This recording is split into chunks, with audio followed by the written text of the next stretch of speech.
Hello YouTube, it's Dave, Smiles Flies, back again. Today we're going to be trying up, it's going to be my first time tying it, which I know you guys are like, oh no, yikes.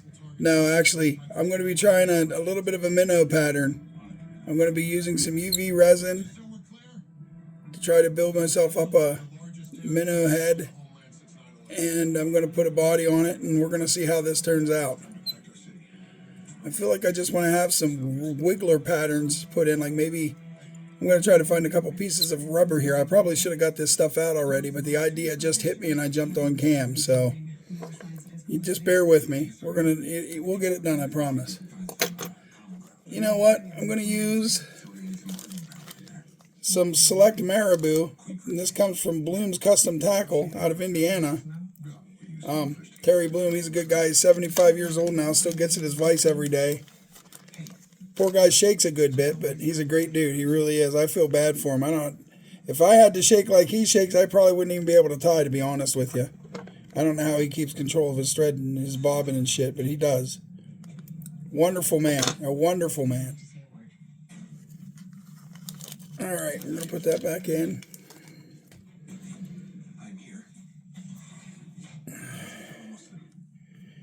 And I'm going to use parts of it to go up towards the body as well. Like I'm going to take this straight up to behind the eye, because I do want to build a little bit of a body there. I'm going to snip some of it out anyway, but for now I've got it caught, and I'm going to wrap her back.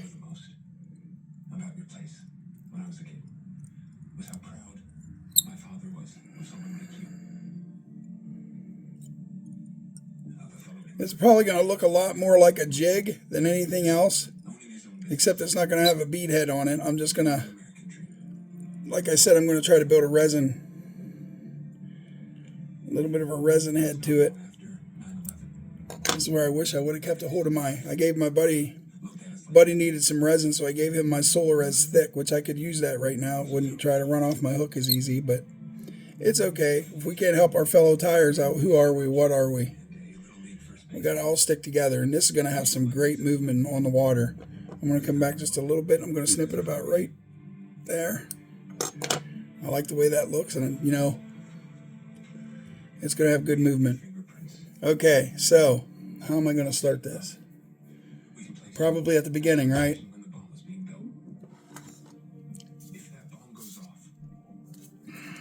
I don't know if this is my new bottle or my old bottle. My old bottle. I'm going to try to do something that I normally don't do, but it almost seems very crucial at this point. I'm going to dump some resin in a bowl and try to work it that way rather than running into every problem in the world, which I still might run into troubles. That's just part of fly tying, in my opinion. I do run into a lot. Now, if I'm doing a pattern that I know real well, I usually have no troubles whatsoever. But when I'm doing something that I've never done before, and that's what we're doing today, I do run into troubles. And I'm kind of hoping to do my best to avoid a lot of that. So I'm going to start putting it on drop by drop, put it on cure. Put it on cure. And just repeat the process. And it may take a little while for me to get the body to where I want it, but you know what? It's going to be worth it in the end. I'm sure of that.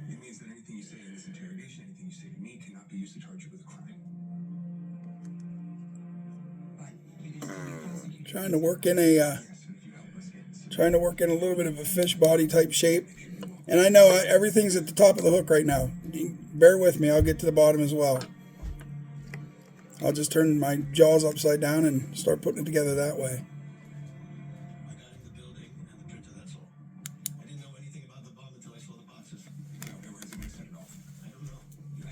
Get right here. Oh, must have been too close to the light because that cured on the bodkin. Come on, don't do this to me right now.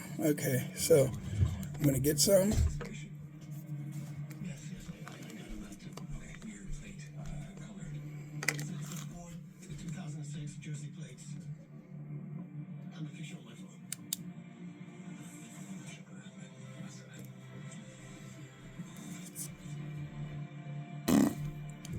goodness.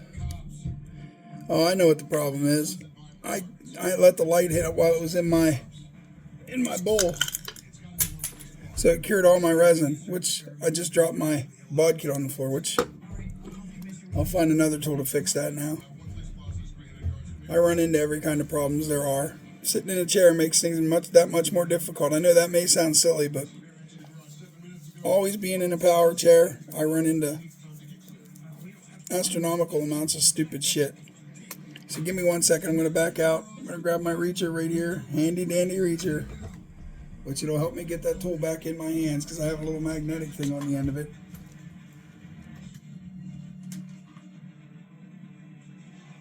There it is. Just like that. See, it wasn't that bad. My reaction is usually worse than the situation at hand. But anyway, pulling back in here. Getting into a comfy spot. And now what I want to do is I'm going to come up here and I'm going to wrap right around the head for a minute. I'm going to turn it upside down and try to work some resin into this area here. Oh yeah, this is going to be nice, I feel.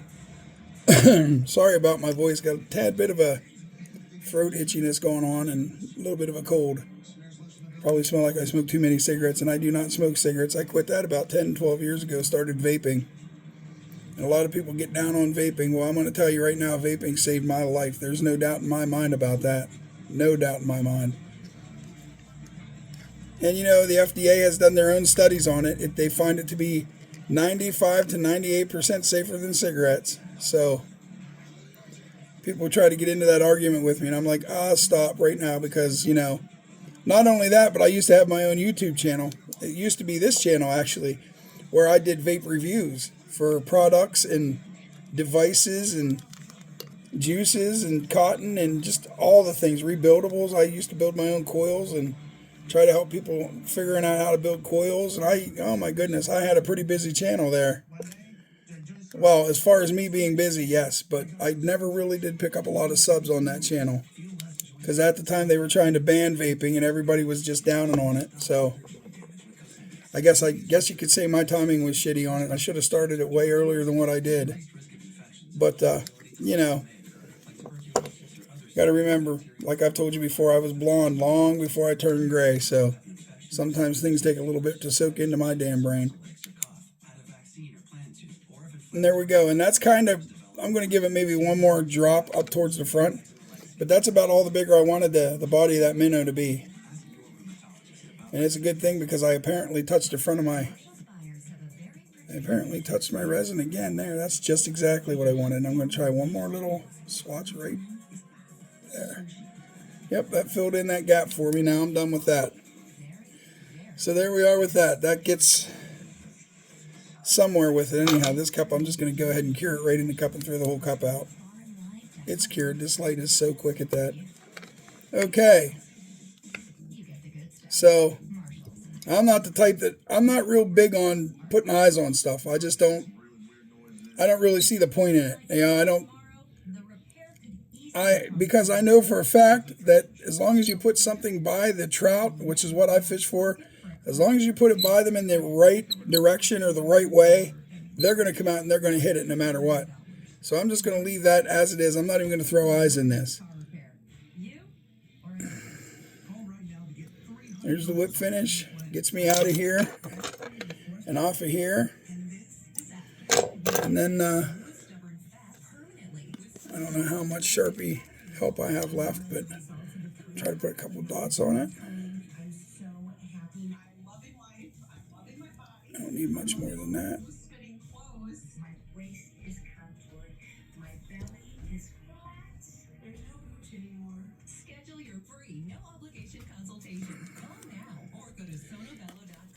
Alright, so there we have it. That's going to be, it's just a little minnow pattern. I know the body doesn't look exactly like a minnow to you, but this is a mini one. This will work. This will work well. There it is. So that today's pattern is a little minnow pattern made from UV resin. Just goes to show you how easy it is. You guys can do this.